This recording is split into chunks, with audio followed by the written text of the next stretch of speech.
हज़रत नूह अलैहिस्सलाम अल्लाह के उन चुने हुए पैगंबरों में से थे जिन्हें एक गुमराह और बुत परस्ती में डूबी हुई कौम की हिदायत के लिए भेजा गया था। उनकी कौम अल्लाह को छोड़कर पत्थर और लकड़ी के बनाए हुए बुतों की पूजा करती थी। उन्होंने अपने पूर्वजों के रास्ते को ही सही मान लिया था और अंधविश्वास में पड़कर सच्चाई को पहचानने से इनकार कर दिया था। नूह अलैहिस्सलाम ने उन्हें सच्चे रब की तरफ बुलाया, उन्हें समझाया कि सिर्फ अल्लाह ही इबादत के लायक है, वही पैदा करने वाला है और वही हर चीज पर कादिर है।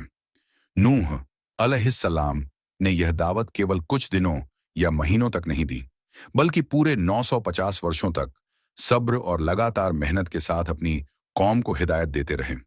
उन्होंने दिन में, रात में, अकेले में और सभा में हर मौके पर अपनी कौम को समझाया, लेकिन उनकी कौम ने न सिर्फ उनकी बातों को नकारा, बल्कि उन्हें झूठा, दीवाना और जादूगर तक कह दिया।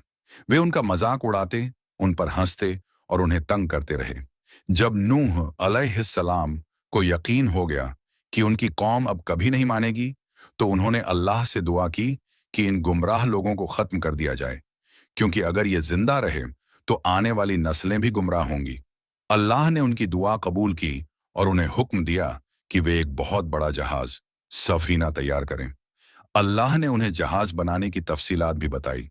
जब नूह अलैहिस्सलाम लकड़ी काट काट कर जहाज बना रहे थे, तो उनकी कौम फिर से उनका मजाक उड़ाने लगी कि अब ये पैगंबर नहीं, बढ़ई बन गया है।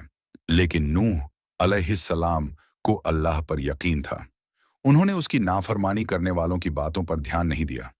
जब जहाज तैयार हो गया, तो अल्लाह के आदेश से उन्होंने हर जानवर की एक एक जोड़ी अपने ईमान लाने वाले साथियों और अपने परिवार के कुछ लोगों को जहाज में सवार किया। लेकिन उनके अपने बेटे ने भी उनकी बात नहीं मानी। उसने जहाज पर चढ़ने से इनकार कर दिया और कहा कि वह किसी ऊंचे पहाड़ पर चढ़कर खुद को बचा लेगा। लेकिन नूह अलैहिस्सलाम ने साफ कहा कि आज अल्लाह की सजा से कोई नहीं बच सकता, सिर्फ वही जिसे अल्लाह रहमत करे। फिर अल्लाह का अजाब आया।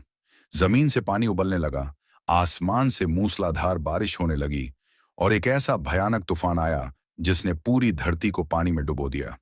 सारे कुफ्र करने वाले, जिद्दी और गुमराह लोग डूबकर खत्म हो गए। सिर्फ वही लोग बचे जो नूह अलैहिस्सलाम के साथ जहाज में थे।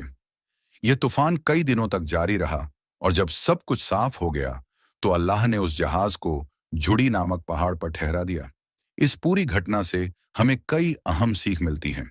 सबसे पहली बात, अल्लाह अपने पैगंबरों की हमेशा मदद करता है, चाहे सारा जमाना उनके खिलाफ क्यों ना हो।